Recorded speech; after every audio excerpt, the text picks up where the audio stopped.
Good morning, this is the Eager Beaver Show. You are listening to a True North Eager Beaver Media Incorporated podcast.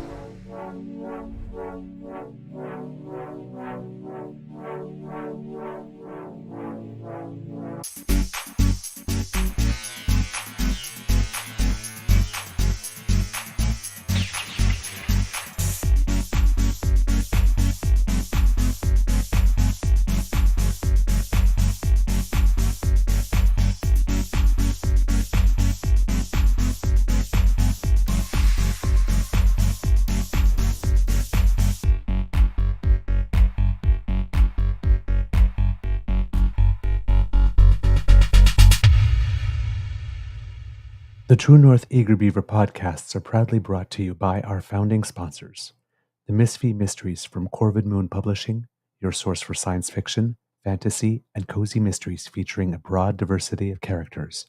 CanadianTarot.com, your uniquely Canadian online eclectic tarot community, and the Peppermaster, hot pepper sauces made from farm-fresh ingredients to thrill your taste buds and expand your mind.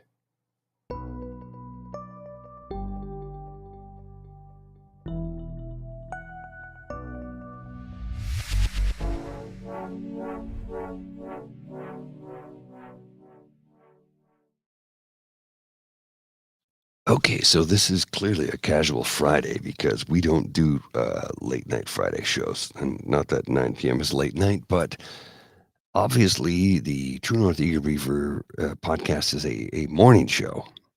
So what we're doing this evening, because, today is International Women's Day. Might be careful. No, I did it. What are you doing with my wine glass? That's my wine glass. Don't. Just relax.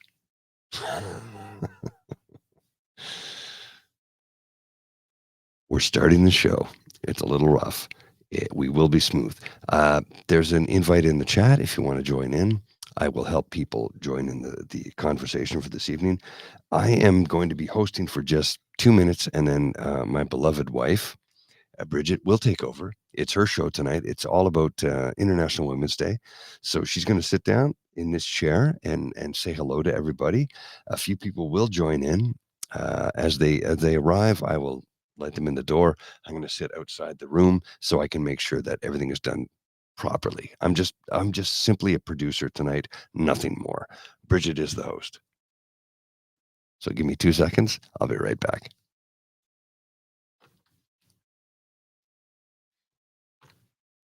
Have a seat, my darling.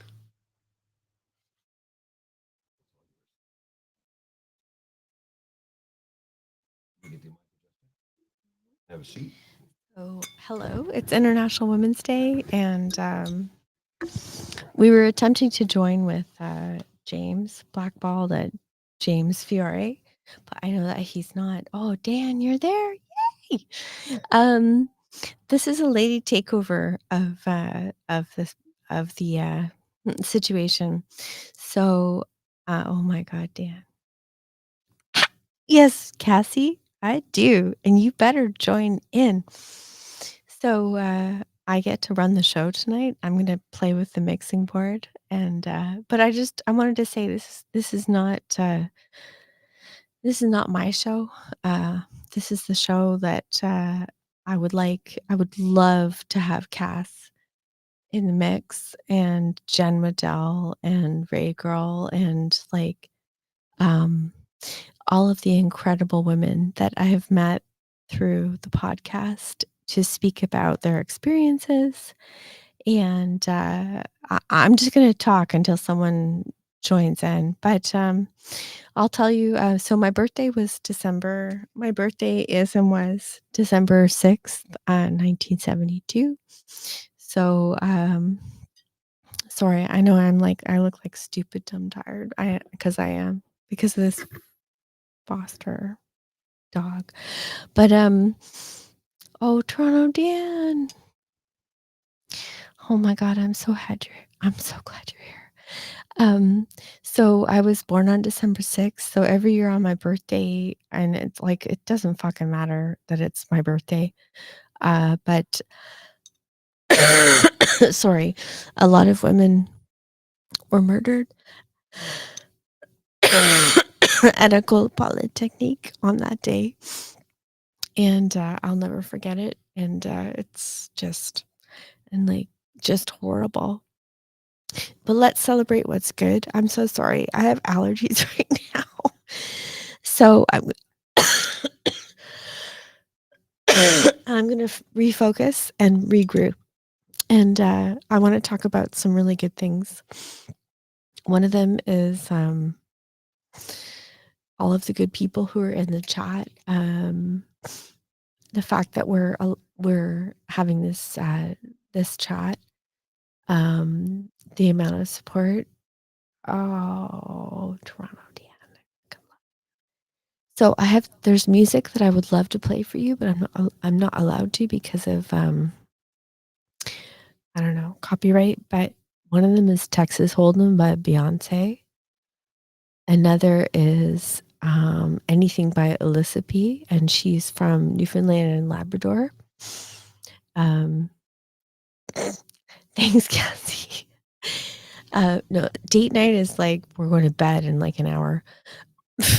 But no, like Anything by Alyssa P, she's an Indigenous woman from Newfoundland and Labrador, and if you haven't heard her music, you will love it. I'm sorry, I'm very, very tired, but Alyssa P is a goddess, and the music that she makes is incredible, and it's like very much worth a listen. I'd also like to give a shout out to the Arctic. I would love if you checked out Mary Lee Aliak, who's a comedian who has a day job and then works as a comedian at night, and she's a mom, and she is fucking hilarious. Sorry, I'm gonna look uglier by the moment, but Mary Lee Aliak is like an incredible woman. She's an incredible comedian. She's been incredibly kind to me, and I really I encourage you to check out her work. Let's not get crazy, PNC. No, honestly, I'm gonna look deadlier by the moment. I'm going to tell you a story because obviously that's why you've all tuned in, and I really hope my children don't listen to this. But the dog that I and many of you know who Paul and I have fostered as of a few days ago. Like she went wild today, and she dragged me down the street. And she dragged me down the street, even though she was on leash and under control. And I'm bruised and I'm battered, I have to say. So I can show you just to prove. I'm covered in iodine. And Paul and I went out, and he's like, well, let's go to the grocery store a couple blocks away. And I'm just like, I don't think she can make it that far. She is very, very challenged right now. So I'm like, we made it like half a block. So if I look stupid, dumb, tired, that's why I miss. Holy fuck. This fucking foster dog. And Paul is like, sorry, I want to put on my glasses so I don't look so ding dong. But he's like, we are not taking her back to the shelter. And I'm like, no, we are not taking her back to the shelter. But I'm like, I've been the one who's been walking her. Okay, this is a story about, this is a child. This is a baby that's been abused and who is abandoned. And I was just like, you know what? I'm not sure that I can handle this, and I will not take her back to shelter. Not that they don't do a great job, but I'm like, we might have to rehome her. And Paul was like, we are absolutely not doing that. So he's willing to take her 100% of the time. So I just wanted to give a little shout out to all the good men in my life, and I have many. And Mohan, she has a harness. She's on muzzle. She's got a harness. Like, she's, you know, like, this was a complete surprise. I took her outside and, anyway, I'm like, I've got bruised ribs right now. Bruises, and I'm not complaining, but I'm just like, I followed all the advice of, the shelter, and, and when I'm like, "Paul, I can't take her outside again by myself." And he's like, I'm gonna do my Paul voice. He's like, "I got you. I will I will come with you." And he's like, "Holy fucking shit, she's strong." I'm like, "Yeah, I know." So, anyway, so there's a powerful, powerful girl who's been damaged, and I think that is kind of a tribute to International Women's Day. Yeah. Thanks, Toronto Dan. He was awesome, and he was just like, oh my goodness, I had no idea." I'm like, "I know," and I'm like, "I did everything to keep her secure and safe and under control, and she was fed, and" we'll leave that alone. Who has another topic? Yeah, Mohan, maybe yeah, and Miss, some training, and anyway, I think we've got this. Right now, she's sleeping, beside Paul, so that's good. Um, I'm gonna change topics a little bit because it has been a hard day, but it's a good day too. But if anyone has a topic that they would like to suggest, let's go there.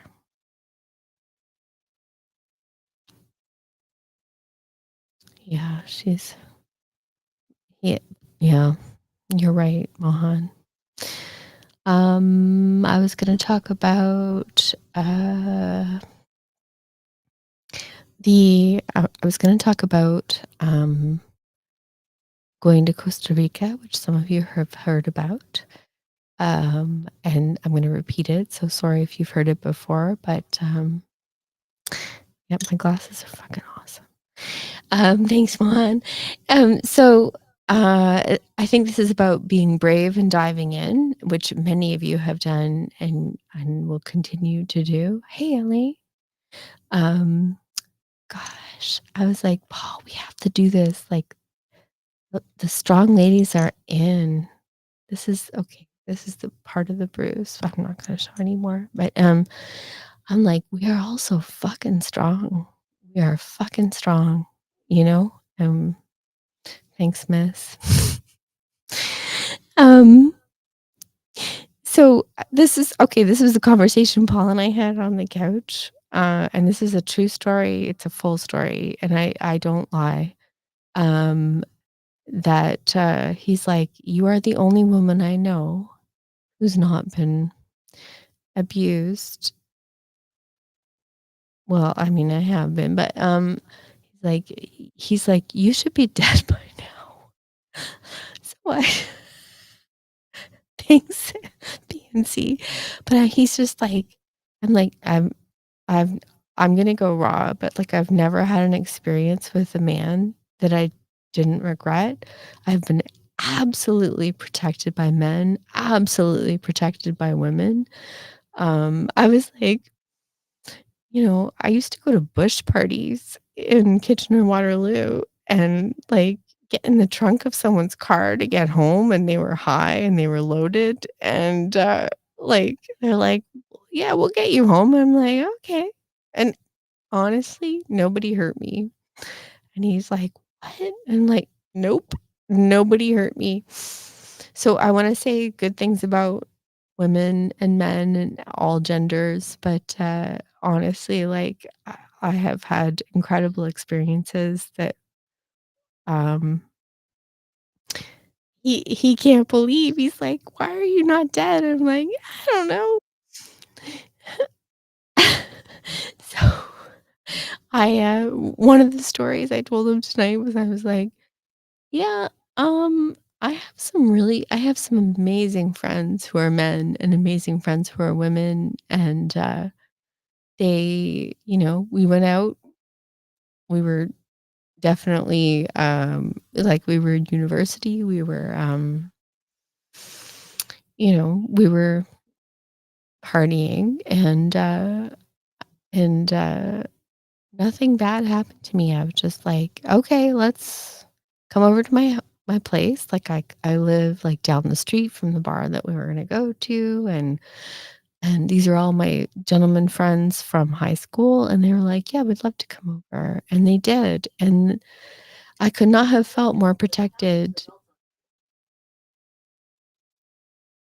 I'm sorry, I lost something. So, we went out and we had a very conservative evening, and then, we were walking home, and, okay, this is gonna get a little bit silly, but, I love animals, but there was a dead cat on the road, and my friend Brian was like, "Oh my god, there's a dead cat." "Oh, thank you, PNC." And he's just like I'm like, "Oh my god, you can't leave a dead cat on the road." And I'm like, Well, I don't I I think I think I'm gonna go get it." So, I went out to get it, and I scooped it up, and I brought it back, and I'm like, "Maybe it's not dead, maybe we should call a shelter, like, maybe everything," you know, uh oh, thank you. I was just like, "This is a dead cat on the road. You don't leave a human, a being on the road." And my friend Brian, this is my friend Brian, and there's more about that story, which I will tell you. And he's like, "Well, what are you gonna do?" I'm like, I'm gonna go get that cat and at least get it off the road, whether it's dead. If it's dead, like, it's dead. If it's not dead, we're gonna call the Humane Society, or, we're gonna and I picked it up and I was like, I think it's dead." And so I put it gently by the side of the road, and I'm like, "I'm gonna call the Humane Society tomorrow to pick it up." And then, anyway, so apparently, okay, I'm gonna go there. Apparently, I was attractive in, that phase of my life, and, I was with 5 men who were lovely to me, and, I was just like, and they're like, "Okay, what are we gonna do?" I'm like, "Well, I don't know. Let's just go to sleep." And so I,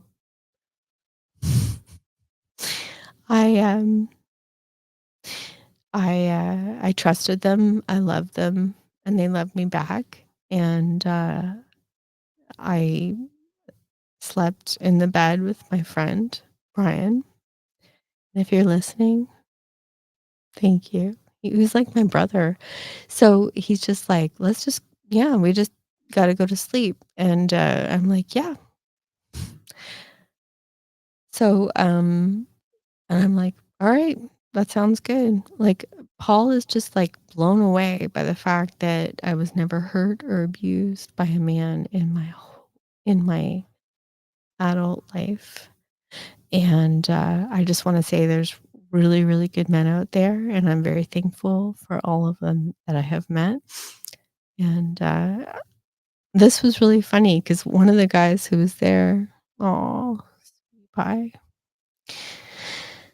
um, I was like, "I always kinda had a crush on you." And he was out that night, and, oh, PNC, so hot. And I was just like, honestly, like, I had no idea. I had absolutely no idea. And he's like, "Well, there seemed like there was a pretty long lineup at your door." I'm like, "I did not know that." So, anyway, Paul, it's really what's funny about it and what's beautiful about it is that I did not know. I did not know that I was, so privileged and so loved and unharmed. So I just want to say, like, there are beautiful women out there and there are beautiful men. So I don't really know if that makes sense. I think I'm cut off. So and like the things that have happened to me, and I tell Paul about them, and he's like, "How are you still And I'm like, I'm not really sure. I didn't really think about it. But, and anyway, I don't want this to be all about me, but I'm just gonna talk until somebody wants to tell a story. But, I went to Costa Rica as a 19-year-old. I had no fucking idea what I was doing. I didn't speak Spanish. I learned to speak Spanish, and that's the es porque yo puedo hablar. But oh, thank you. Oh, good night, Mohan. But like I went to Costa Rica, and like I do understand my privilege, and I don't take that lightly. But I went to Costa Rica as a teenager, and I didn't speak Spanish, and I would get hassled on the street all the time. Like, and I put in my Sony Walkman hearing, I'd put in my headphones, and I was just like, and I looked disgusting. Like I looked like a total. I don't want to say the words, but I'm like I'm wearing like army pants. I'm fat. I've got like bad hair, and I'm still being catcalled, and I'm just like, and they're like, they just see me as a slut. And I'm just like, well, I'm not, and so you ignore it and you walk on by. But, like to be and that was me as a very white, privileged woman walking through the streets of San Jose and being hassled. And like at any point, I could have taken care of myself. But imagine being a woman who is not, um, and walking through those streets and at night and just like, you know,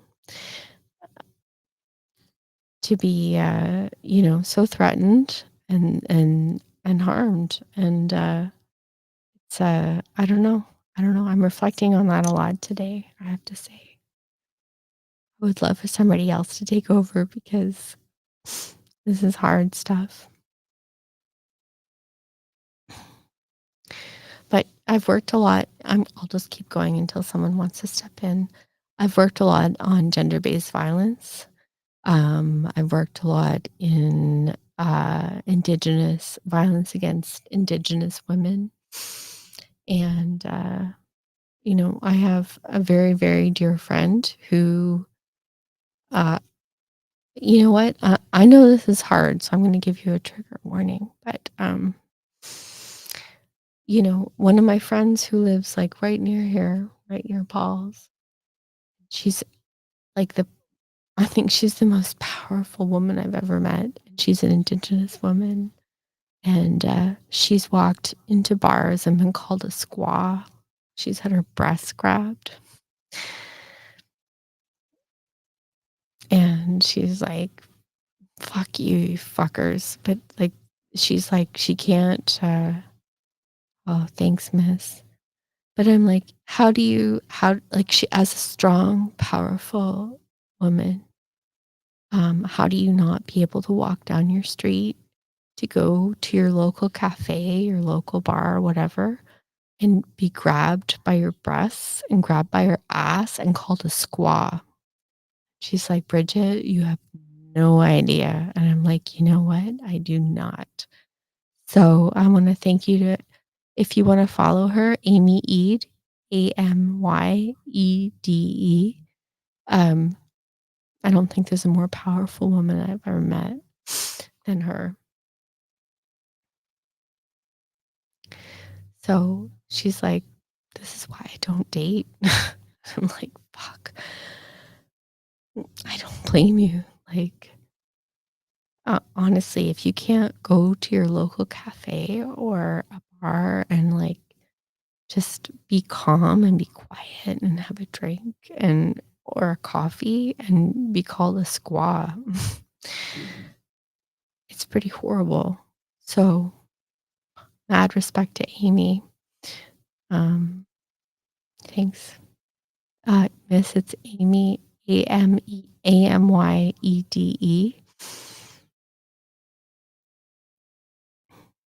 Yeah, so it's like fucking brutal. And I'm like, I am so like, I don't know if I have a horseshoe up my ass, but I've never been harmed by a man.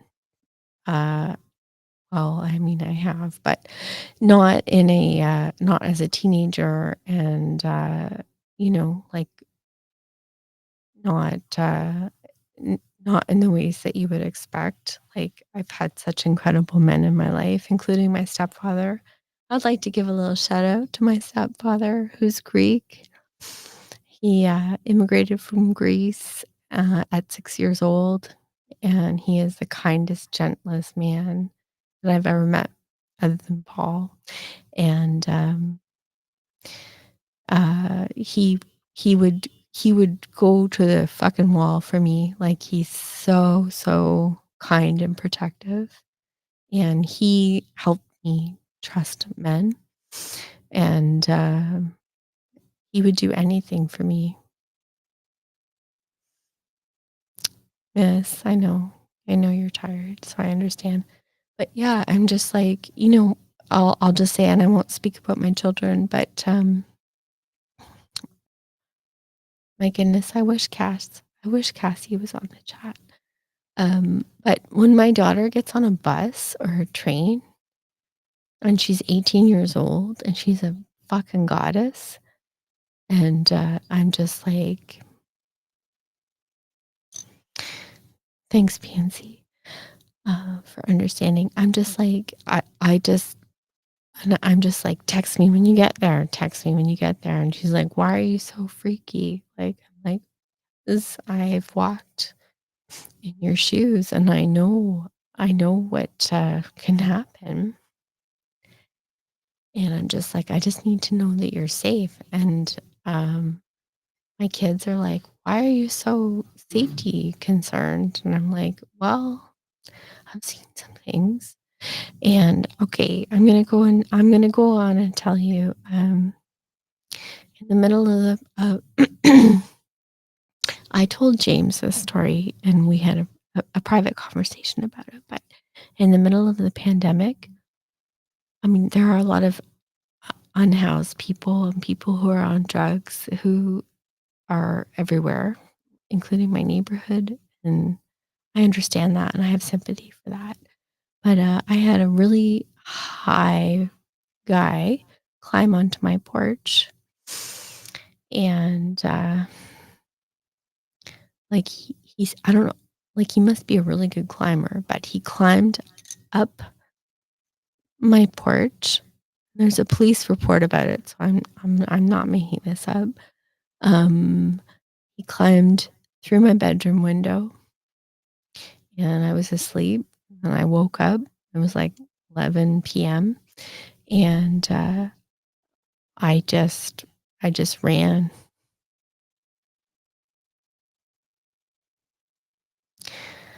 So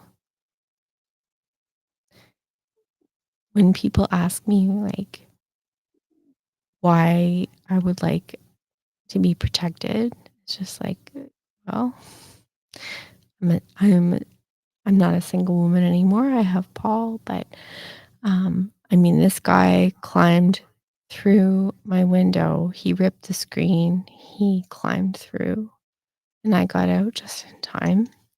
And I grabbed my son. I know, I'm sorry, this is a lot, but this is true. This happened, and Paul can attest. And he sat on my bed. He had no shoes on. He had no shirt. He just sat on my bed, and he tried to break into another home. So this is the blessing, is that the person, like the people who he tried to break into their home, which was a block away, called the police. Thank you. Um, thanks. And they're like, okay, this guy just tried to Miss, I'm so with you. And, I'm just like, thank God my daughter wasn't there. All I had to do was grab my son and we ran outside and the police were right there. And I was outside in my bare feet and, my son was in his bare feet and, the police literally drove up the street and, thank you, miss. It's a lot. Um, they drove up the street as soon as we ran out the door, and I was like, yeah." I'm like, "There's somebody in my room," and they're like, "Okay, we're gonna go up." So I had to sit there, and I stood there, my son, and, watched police go into my door and arrest a man who was half naked and sitting on my bed. And it was a completely random event. Yeah, thanks, PNC. And then I had to stand outside in my bare feet and watch him be pulled out of my house, my home, and put him in the car. And he looked at me, and I will never forget the look on his face. He was high as fuck. Um, it was a completely random event. I understand it will never happen again. But I followed up with the Ottawa police, and they're like, "Yeah, oh, yeah, no, that was that. We have a record of it, and we're gonna send someone to do, like, a safety check," and they never followed up. I'm like, it's okay, I got this." Like, I know how to protect my home. Like, so I've, you know, barriered all my windows. I've made sure they're all locked. I have lights that light up. Oh, saucy, yay. So, and when my son's like, "Why are you so jumpy?" I'm like, I don't know. I guess because this." And, you know what? I'm just like, no one's gonna fuck with me again. And so no one's gonna fuck with me again. Like, I will protect my home, I will protect my family, and, I'm okay. Like, I know it was a random event, but when people ask me like, "Well, why did you adopt an 80-pound dog?" I'm like, "Well, because she needed a home," is the one thing, and because Paul is supporting me, and I'm also like, it would also be nice to have some protection because when you see that girl, when you see her, and she is difficult, she is honestly difficult, but she would go to the wall for me, like, she will protect me. So, I just wanna say as a woman, when you don't feel safe, it's a thing, and you know what?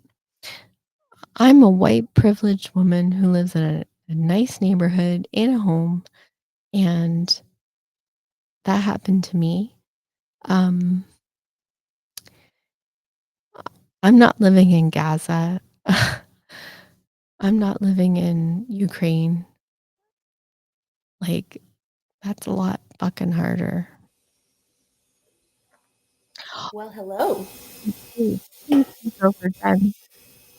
Hmm? I would love to hear from you and stop talking about me. Would you? That's okay. Can you hear me? Oh, fuck yeah. Oh my god. Okay, good. Does it sound like I'm down a well? We're doing renovations right No, now. no, not at all. Oh, I'm so glad you're here. Oh, thank you so much for sharing. I'm sorry I had to put the kids to bed and stuff, but I've been listening. And Bridget, It's okay. I would just that which does not kill us, right? fuck. I would love to hear I'm just gonna sit back. I'd love to hear anything that you want to say. Oh, wow. Well, I have to admit, I bring a little bit of negativity to International Women's Day because I do kind of roll my eyes at things a little bit, right? It's like, here's your cupcake, right? It's okay. It's a bit like Secretary's Day or Nurse's Day or a lot of other, you know? That's fair. I know not everybody celebrates it. I totally respect where you're coming from. I'm just gonna listen. But thankfully, I have women like you and lots of other women that I know and love on social media who've been posting just the most incredibly inspirational. Yeah, I feel a bit like I've kind of lost my faith in humanity in the last little while. So I've been kind of like trying to pay less attention and be where my feet are, you know? Mm-hmm. And it's nice to feel your faith in humanity restored, or womanity, if you will. But yeah, it's crazy. I have a 9-year-old daughter who is brave. She's a brave, bold, fierce kid. She died Of three course you do. times on the day Uh, that she was born. Are you fucking kidding Um, me? no, they're twins, and she was the second baby, so her water didn't ever get broken, and mermaid birth and all that stuff. And yeah, she's a fighter. Like she wants to be here, and she's always been like that. You know, she walked at 10 months, and at 2 she wanted to be up the playground and stuff. And she's a twin brother, so it was, you know, not without its challenges. But my mom kept saying, she's like, you've got to, you know, make sure. And I'm like, no, it's going to be challenging for me as her mother, for her to be strong-willed and bold and brave. But these are all things that are going to serve her really well. So I don't want to like smash that down in her. And my mom rolled her eyes and she was immediately defensive and like, is that what you think I did to you? It's like, no, mommy, it's just we're doing things a little differently in our house than in the houses we were raised, as most people do, right? But it's hard to express to her that there is danger, very real danger in the world, without instilling like fear and hesitation. And you know, it's such a it's a difficult thing. We walked out to go to the school bus this morning and there was somebody getting arrested and put in a cop car right across the street from our building. So lots of questions at 8:30 in the morning. But I think that the world is lots and lots of things simultaneously. So that's what I always tell them. I'm like, not everything is good, not everything is bad. But she's being raised in an entirely different environment than I was at in elementary school. You know, she's in grade 4, and so is her brother. And I said something the other day about like, yeah, but do people make fun of other kids, you know, because of their bodies, like because of their appearance? And they looked a little confused. They were like, no, Yeah, which filled me with joy, right? can you remind our listeners where you're from? I live in Toronto. I live in North York. The T dot. The T dot, not for long, hence the renovations and the white box that I live in now. It looks like an art gallery in here, listing and renovating and getting everything ready. But yeah, we want some more space. And unfortunately, like many other people, we cannot afford more space here. So It's I'm just so grateful that you joined the chat, and like, because oh, honestly, I'm like, I don't want to talk anymore. And like, and so the story about your daughter, I would just love to just listen to you. oh, you're so sweet. And Bridget, you have sort of one of those therapist voices and presences where I feel like people probably tell you all their secrets. Is that true? Sometimes. I have But it a bit too, where people feel safe to open up around you, and that can be wonderful. And it's wonderful to hold space for people, and it's deeply emotionally satisfying. But it can be a heavy thing to do too. And I feel like everybody I know, I think it was Charles Adler said on one of the podcasts with Dean or something. I think it was him. I'm not sure. Somebody said it about, they use the term deeply shallow. oh, And I feel, tell me more about that, because I don't remember that one. I feel like I've become a deeply shallow person. Like I don't have any emotional bandwidth for like deep conversations anymore. I feel like that just sort of ran its course. I want to be like, so what's your favorite cookie? If you were to walk into a grocery store right now, what tell me about that, right? Do you put pineapple on your pizza? Why not? Like I want to have light-hearted banter, chit chat, customer service style conversations with Girl. people, because I cannot deal with big heated debates and political feeling. Like I don't have it anymore. I take that point, and I'm like, I have told people I have like 18 friends named Jennifer. One of my Jennifer, because I'm from the 80s. Thank you for getting that. And she's like, you know what? 90% of all people are disgusting. And I'm like, I think you're right. And Absolutely. she's like, and I don't want to hear about their feelings. And I'm like, Mhm. I get that. And she's like, you feel everything. And I'm like, yes, I do. And she's like, I wish I felt everything, but I don't. I'm like, you know what? That sounds better to me. Right? And I just sort of decided to put it down. Like I see things on Twitter and I'm like, wow, okay. And you can just keep scrolling. It's amazing. I can just keep scrolling. I'm not saying you. A lot of people like to be like, you can just, and you can do, and you can do. And it's like, well, I have chosen to not try to be the fuckwit whisperer anymore. I'm not going to change anybody's mind. Sorry, the fuckwit whisperer. Yeah, it's not my job. It's not my job. It's not my job to So argue with strangers on Twitter whose pastime is to argue with strangers on Twitter. I'm trying to have like a fair. conversation with people, and it's not a thing. It's not a thing.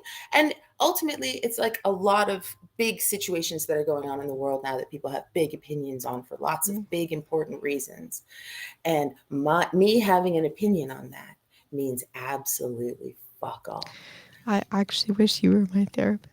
I mean, like, honestly, like, I wish I could be like you and be like, you know what? I don't actually fucking care. No, but I do. I do so deeply No, I that I know. feel like I hit in makeup. In makeup, they call it when you hit pan, when it's like your favorite eyeshadow or your favorite blush, and you hit the little metal tray that it's in at the bottom. And I feel like I hit pan of how many fucks I have to give about the state of the world right now. You know? I know. And it's like, I try to recognize my privilege and be respectful, but I'm just like, if I go to a Shoppers Drug Mart or whatever, and they're like, "Well, what shade of eyeshadow do you want?" I'm like, "I don't fucking care, like, at all." Well, I love makeup. I always have. I I love used to be I a real oh, big like full can we face talk bold. about that? Yes, I love makeup too. absolutely. You go. But I would do like peacock eyes or like, some crazy stuff. And people would be like, oh, it looks so good on you, but I couldn't pull it off. And I wanted to be like, the only difference between you pulling it off and me pulling it off is that I put it on my face. That's it. Makeup is for you. And this is what I tell my daughter, who has no interest in wearing makeup and won't even let me Mhm. put cat whiskers on her on Halloween. Like, not at all. But I'm like, makeup is for you. Yeah, Whatever because that means to you. what Right? makes you feel beautiful and confident, right? Like, Yeah, absolutely. I love And I love makeup. I'm not gonna lie. I put makeup on before I got on. But I actually ran and did it too. And then I was even thinking though my about hair is like quite you look beautiful. you look beautiful. I look quite disheveled, but I'm just like, I really like makeup, and I didn't know that I did, but I would love to know more about, like, hey, 'cause your eyebrows are beautiful, Oh, your thank you. hair is I am one of the beautiful. few people who survived being a goth in the 1990s when my eyebrows were one hair thin. Okay. I never shaved them off though, because I had enough goth sleepovers that I've seen what happens when you wake up and you have no eyebrows because you're drawn on cool Yeah, spooky yeah. kid eyebrows are Yeah. gone. And I was like, I don't want that. I don't want that. And I'm terrible at getting things even. So I would have spent hours trying to draw eyebrows on in the morning. No. So you leave like one little, but so Okay. many of my friends, they never came back. But I'm very fortunate. My mom and dad both are Scottish, and I got my mom's hair Oh, genes. nice. And Your they are hair is bananas. incredible. Like, I think Thank you. you and I could have a shedding hair competition. Oh, you and I, it would just be like a shag carpet on hardwood floor. Like between me and the cats, I have 2 black cats. It's just carnage, just tumbleweeds. Um, but where was I going with this? With the hair. That's So okay. yeah, so nobody else's eyebrows grew back except mine because they are so fierce. My mom and her sister make a joke about how most women need to go get a bikini wax to go on their holiday to wear their Oh, yeah. swimsuit. Hunter women need a bikini wax to wear a mini skirt. Yeah. So these are the genes I come from. Now, fortunately, my father is one of these like hairless men with like 8 chest hairs. So I got his body hair genes and my mom's head hair genes. So I like genetic lottery. It was magical. You Hi, fucking Paul. wanted. Hi, P.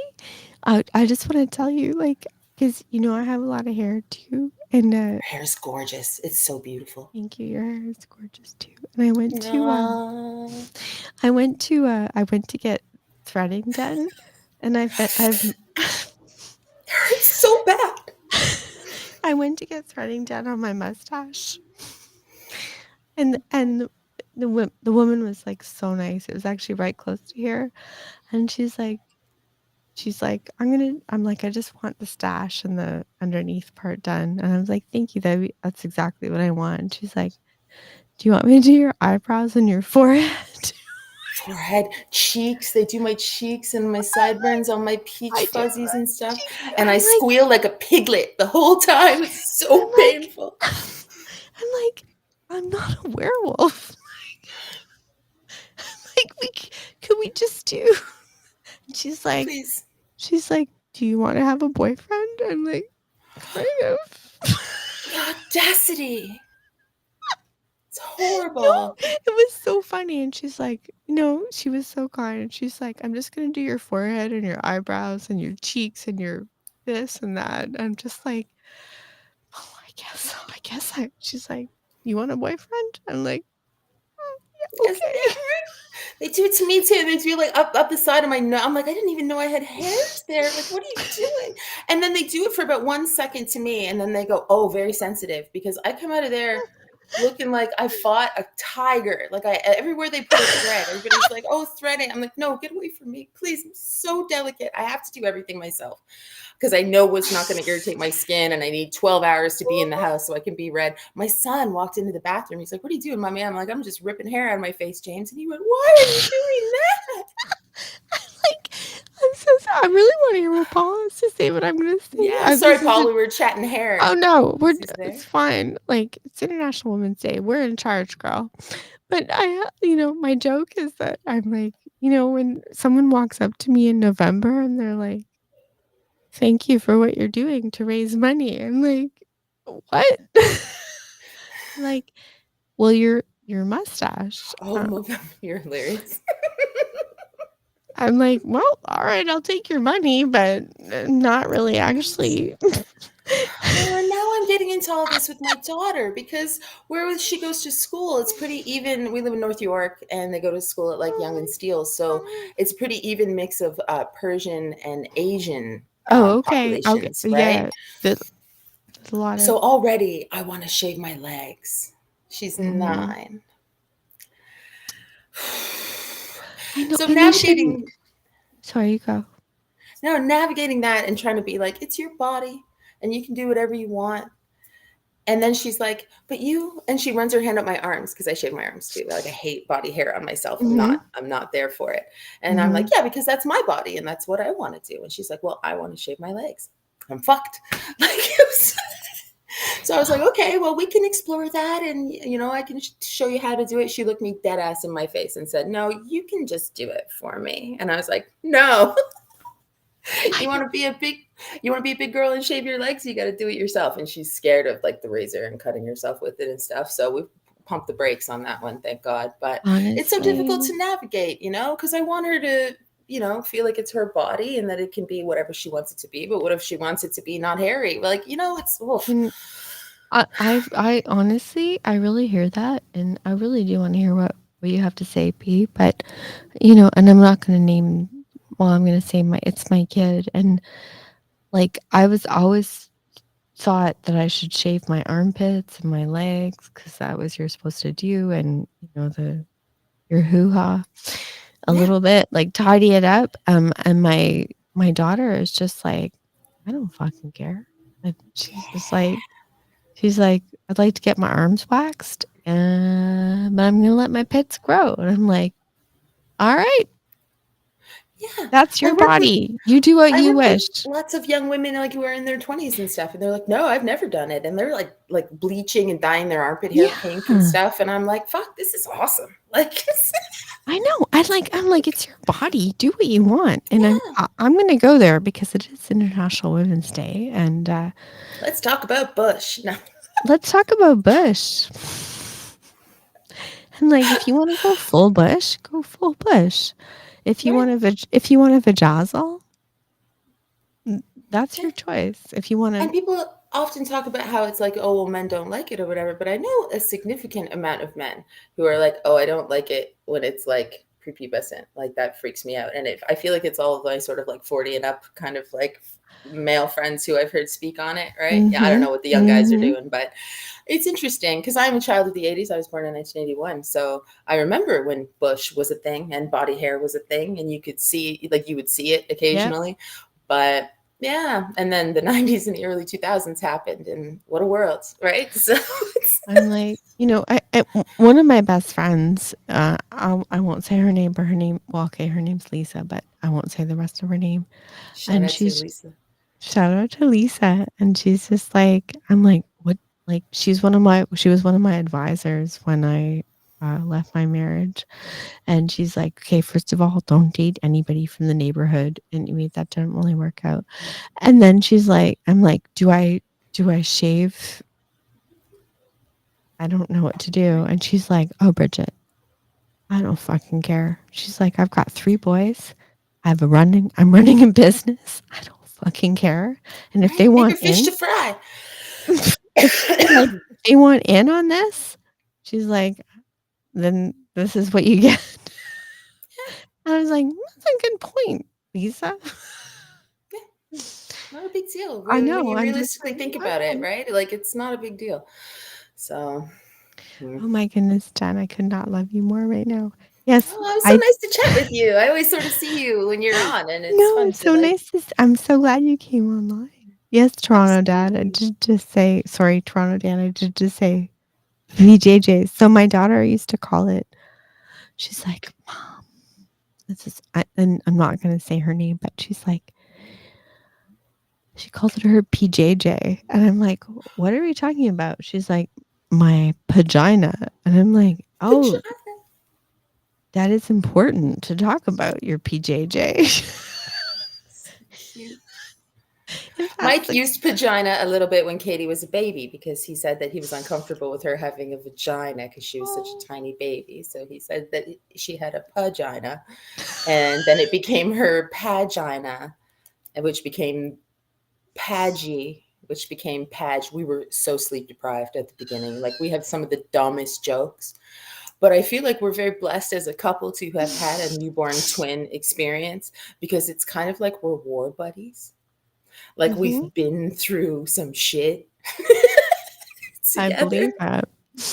And it sort of galvanized us as a couple. We had a rule in the middle of the night that you couldn't, you didn't have to apologize for anything that you said between midnight and 5 a.m. Oh my god, can you repeat that? Because I think that Paul and I need that in our relationship because he's like, you are Linda! ridiculous. Hi, everybody. Okay, Linda, you take over. It's all yours. Take over. I'm listening to you people talk about shaving things, and I had to come in. Jump on in. The water's I fine. I could not be happier that you're here. I got nothing to say that you got to say all the things.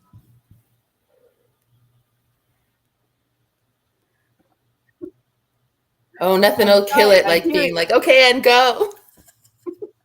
I'm hearing double though. Oh. I'm hearing double though right now. Delay. Close your YouTube tab. If you clicked on the link in the chat, I was getting that a little when I first came in too. It's okay. Take your time. Take your ease. I'm so happy to see you on screen. You honestly, you crush it all the time. There we go. Now I'm in.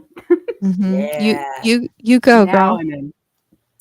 Yeah, Linda, It you is slay so me, nice man. to You see crack you. me up in the chat. It's so nice to meet you face to face. Honestly, you made me Well, that's my defense mechanism. I can't help it. It's just the way I am. Oh, you Sparky girl. Yeah, And people try want to hard. bring up things I said in the chat, and I'm like, don't. I'm just popping off. Don't pay attention to me. And we're just talking shit. Like that's why I Yeah. love it. And we've made a little community of people from just talking shit in the chat. I love it. Yeah, and it took me a while to get into it because it seemed like everybody knew each other, I guess, from Dean. And I'd never heard of Dean. I started out when the guys started their podcast. And so, and then I don't, I guess all you guys found them when they joined Dean's network. When we met the Blue Jacket. And all of a sudden there were all these people here who knew each other. What, Blue thought Jacket, somebody where are here you? I was My here show. from the beginning. An OG. I love it. Paul, where are you? Yeah, I like to say I was the very first Beaver Grizzly. Would you mind coming in, please? Oh, that's so cool. Yeah, I remember when they were just doing the audio. Well, even before that. And then they started doing the podcast, and then they were just doing the audio. And then, yeah, I've been with the beginning. Nice. Hi, Paul. Where's the mouse? Where's the mouse not working? There we go. Hang on. Look, Linda's here. Jan's here. Hello. How you doing? Hello, you here. Hello. Hello, how are you doing? How are you, Paul? Paul, I just wanted to shout out to Paul about So, I can't hear anything. Just give me a second till I get my headset on so I can contribute to the conversation because it's very complex. It's a studio and I have a lot of stuff set up in a specific way and I'm trying to figure it out. I have no idea what he's talking about, but this is in my, and I don't use the word lightly, but this is an ally. Paul set us up for the discussion tonight, and I really appreciate his love and support. And he's the one who made this possible, so I'm really glad that he's here. me too. And I really Okay, love cool. that he fact checks Amen. Lachlan Cross in real time on Dean's show. And I'm like, Oh. yes, thank you, Paul. Delicious. Well, and here's the thing. It's like I love Lachlan. Lachlan Somebody Cross needs is a to. good man. He's a good man, and he's a good guy who wants to make the country a better place. But here's the thing: it's like, dude, every now and then you're like, your facts are just whack. Yeah, that's not real. Whack. Yeah. So he's like, well, here's why I hate Trudeau, and I go, yeah, but you still, and I mean, I did a show with Dean and Locke just. Was it today or yesterday? I don't know. And he's like, I hate him because of this way. And I'm like, you still haven't explained what he's done to make you hate him. You're like, well, I just got a vibe. Okay, a vibe, sure, no problem. I don't care. But you haven't given me a description as to why you should actually dislike the man. A vibe And is not that's a fine. reason. If you hate him because something about him just gets under your skin, if you just hate him because you don't like the look of him. I used to say that about Stephen Harper. I'm like, I don't like him. He's got raper face. You know what I mean? Like, I didn't know anything about the politics or anything else, but you own that.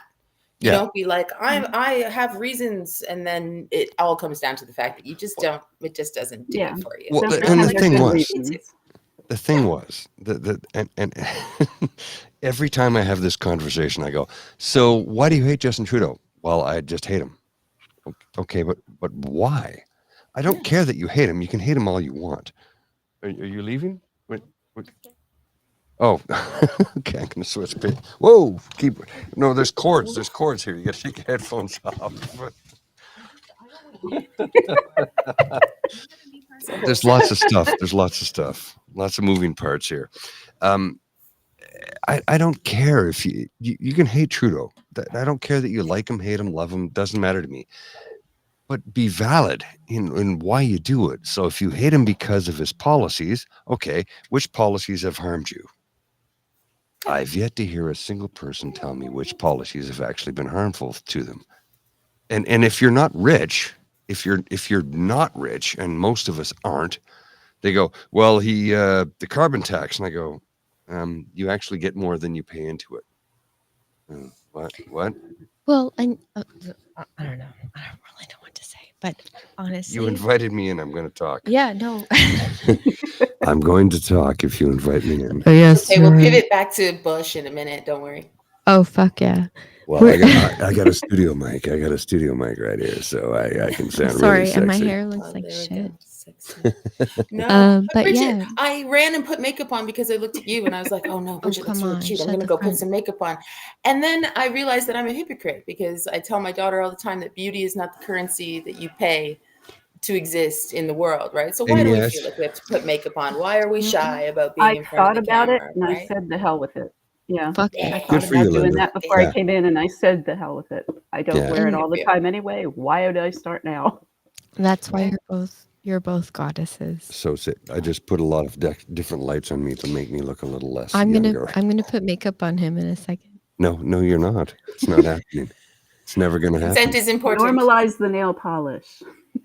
Oh, I'm cool with that.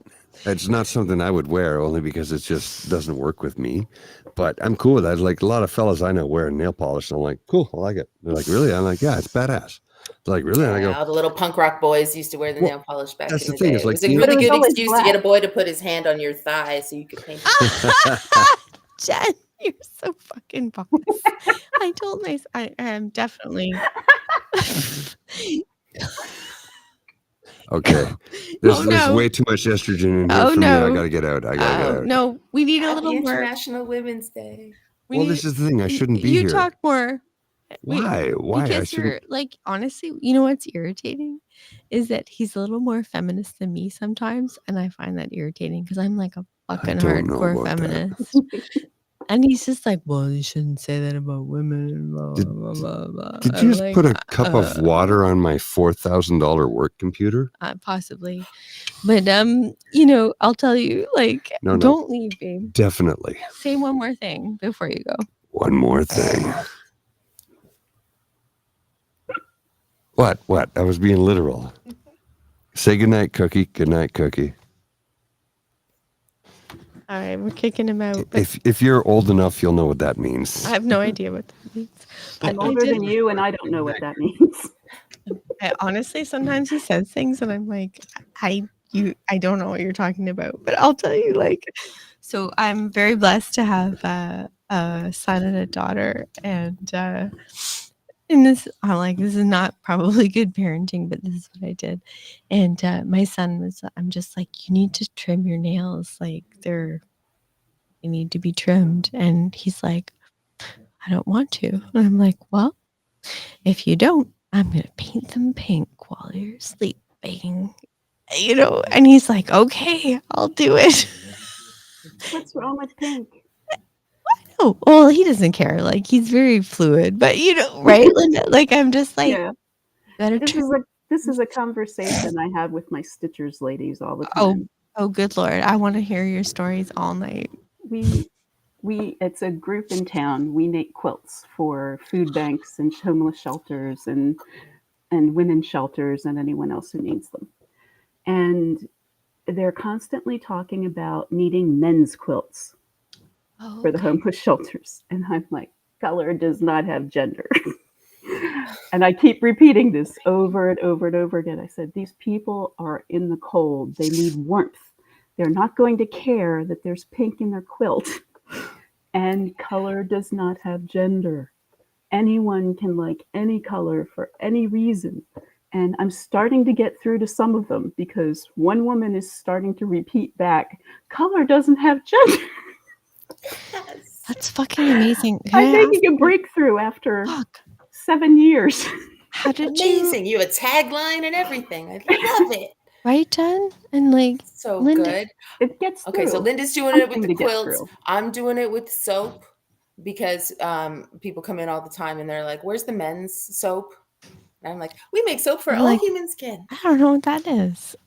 Yeah. It gets you We have some clean. products popular with men, but let me show you around. And I show them some things. And all the guys I know love the scents that are like very sweet and like nummy. You know what I mean? It's not about like smelling like Axe body spray, right? It's, you know, soap and smell and perfume and color and so many things. Yeah. In my Beautiful. opinion, are completely genderless, right? My kids know that mommy doesn't want the pink one because I don't like pink. Can you say nummy again? Nummy. And how did you get so like true mad respect, Jen? And Linda, how did you get so broad-minded? And I don't mean to be ageist, but like, like, how are you so progressive and kind and open and welcoming? Well, thank you, first of all. It's a direct opposite reaction to the way I was raised, is what it boils down to. My parents were older when they had me, and then had my younger sister 2 years later. And they were very conservative. They were outright racist Okay. Well, that's very and honest of you to share that. Thank you. tried to convey that to us. We had conversations at the dinner table about how Black people are genetically not as intelligent as white people. Oh, That was what they were trying to teach us. And I would go to the library and I would look up books and I would say, where is this? Where do I find this? How do I know this is true? And of course, it wasn't true. And I gradually learned that most of the things my parents were teaching me, trying to teach me, were not true, which made me look further in the other direction. Mhm. And I just kept going from there. Frame. It's basically how it started. I'm kind of blown away by that because when you make everyone pee their pants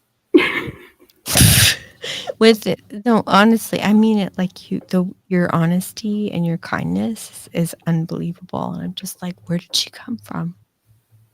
Well, Absolutely. that's You where it reek of started. rebel, though. You're very punk, Linda. You're very punk rock. I She's feel punk. She's so funk. Sorry, I'm very tired. She's so punk ass. Like honestly, I'm like. This is what I love about the podcast. Is just like I don't know how old anyone is, where they're from, but we respect and love each other, and it's just so cool. Yeah, that's what You I like know, about it too. It has become a community. it. And that doesn't mean that we always agree with each other either, no, No, which I because kind of we don't. love too. Yeah, like absolutely. I know we were gonna go on James. We were gonna go on Blackball tonight to do it, and I just want to tell you the kindest story about him is that he said, Bridget, I feel like. Well, he called Paul the other night and he's just like, I feel like I disrespected you and I was talking over you. And it was commented upon in the chat.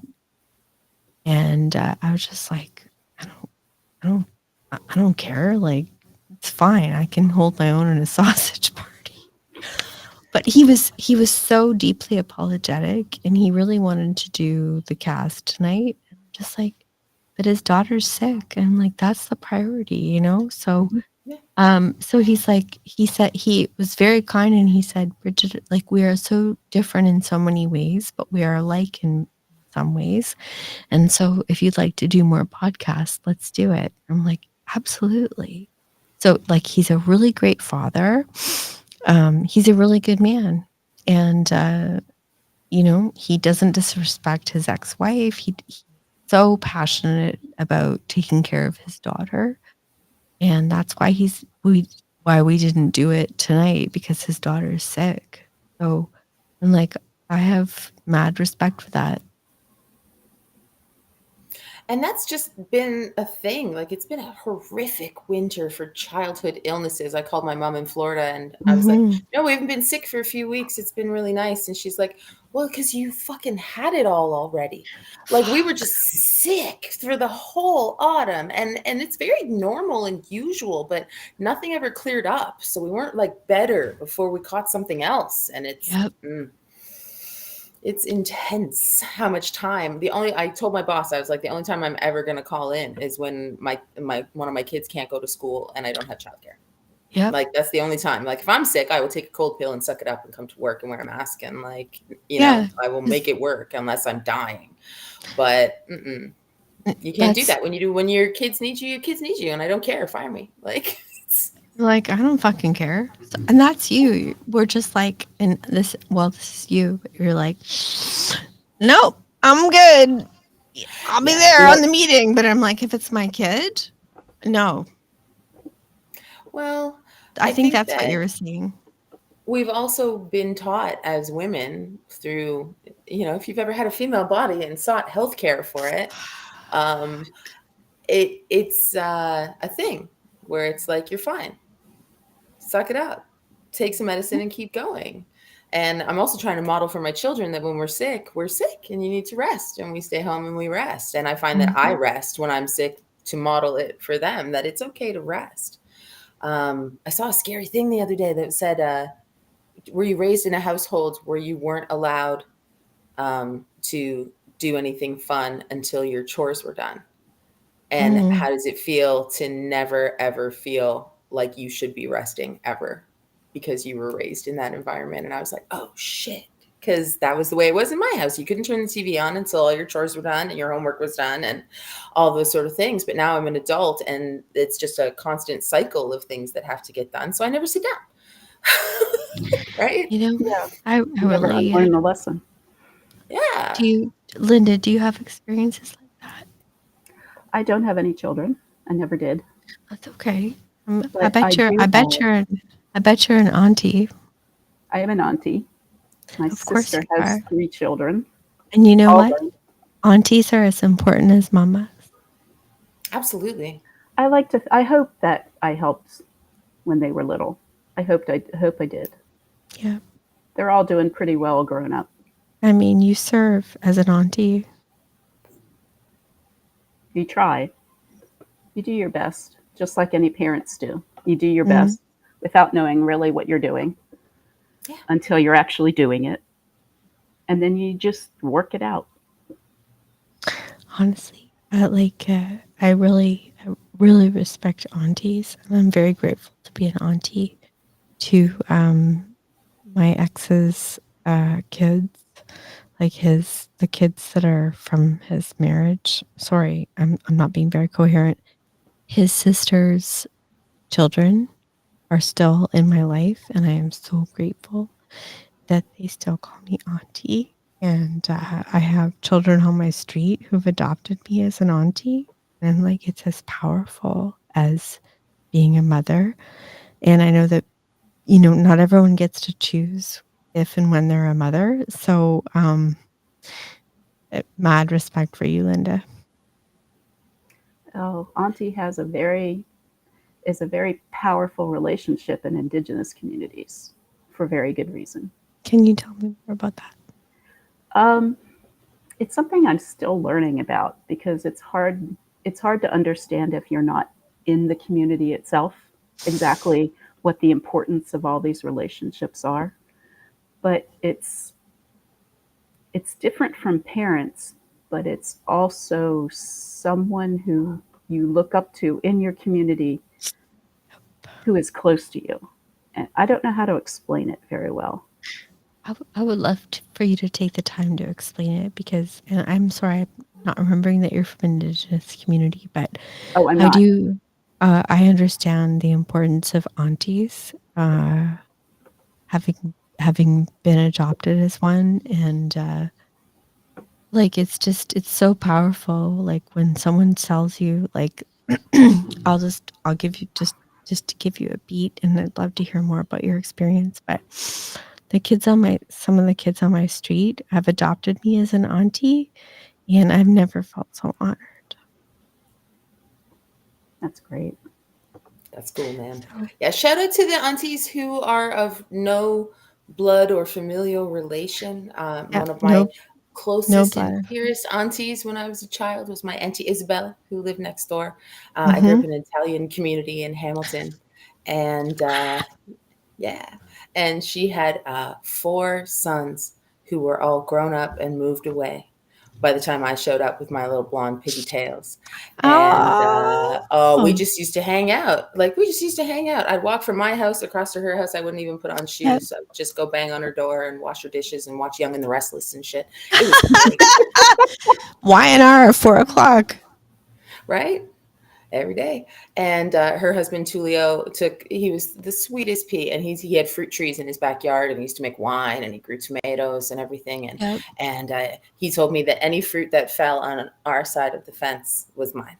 So I used to stand on our side of the fence and like look up at his peach trees and stuff like that. And he caught me one day, and my dad came out after I had gone to bed. It was dark, and he was tying strings on the peaches so that they hung onto our Oh, side. come on. Oh no! Don't make me cry. I love I have crying. a very like idyllic childhood situation when I lived in Hamilton. On the other side of us was Mr. and Mrs. P. I will keep their last names out of it. Who knows where they are now? But he was actually, I found out many years later, a retired OPP narcotics agent. So considering the teenage Hey, years that were about to shitballs. follow, I was lucky that we moved away because that would have probably ruined our relationship based on the road that I traveled in those years. But he was my bestest buddy. We used to have like water gun fights and stuff. He'd just lie in the grass and like sniper me and stuff like that. He had a pool in his backyard, and we had a pool, but I couldn't go in it by myself. So I'd just go over to him and go, Yeah. "Hey, Mr. P, we're going swimming." I was like Dennis the Menace. Like all of my friends were in their 60s when I was a kid, because like our neighborhood was a bit older. So there weren't a lot of other kids, but I used to just hang out with the grown-ups. So That's he had so lovebirds in his awesome. garage. You know, you can't have just one lovebird. They die. Yeah. If their Oh. partner, if they, you have to have them in pairs. They're the sweetest things. I've never had birds because I don't think it's okay to put birds in cages. There's something I'm with so you on sort of that. poetic about it, you know. But they would nuzzle each other, and I'd go and feed them and clean all the bird shit, just free labor, because I was excited to have somebody to hang out with, right? But Well, yeah, that so sounds people who in your community who just adopt you and are cool with you and Yep. care for you the way a parent would when you're a kid, even though they're not your 'Cause parents, right? all They're they looking out for you, and Yeah. protecting Jen, you. thank you so much for that story, and Linda too. I'm just blown away by your stories, and I am very fortunate to be an auntie. And my kids are like 18 and 20, and they're like, "Are you lonely?" I'm like, "No, well, a little bit." So I put a fairy box on my porch, Oh, and I'm like, "You can leave a treasure, you can keep a treasure, you can just take a peek. I don't care. Like, just do whatever." And I did it during the pandemic, and like it's just the easiest, most lovely thing to do. But what I was gonna say is that like the kids on my street are just like, and I don't want to be like the weird lady. I'm like, "Oh, come to my porch." Like, that's weird. come to my gingerbread house. I'm like, I don't want that. But I'll tell you a little story. And so Paul and I were sitting on the front porch in the middle of the pandemic, and like kids can hardly leave their homes, because of quarantine and stuff like that. And there are these two little cute ginger kids, and they're like, they were my best fairy box customers, and we just sit on the porch quiet, like we just sit there quiet, and they're like, they run down the street and they're like, all the way to the fairy box. There's a song. There's a theme song. I love it. All the way to the family box. And he's just like dying. And I'm just like, I know. And they've since moved out of the neighborhood, but we've still kept in touch. And I'm just like, you know what? This was worth doing, and children are just so special, and you can be an auntie, and being an auntie is as important as being a mom. And my neighbors I have neighbors who are a little bit older, and they come and visit, and they're like, they knock on the door, and they're like, "Is it okay if we?" Like, one day, I won't say her name, but her name's G, and I know her mom. Her mom's a nurse. Both of her parents are nurses, and so G was like, "I forgot my key, and I can't get into my house." And I'm like, "Okay, would you like to come in?" And I'm like, "I'll text your mom right away, like just to make sure it's okay." And I texted her mom, and I'm like, "Can I give her candy and hot chocolate?" She's like, "Absolutely." She's like, "I can't get into my house. My big sister's not there."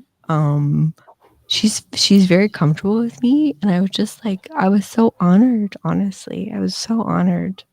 That's awesome.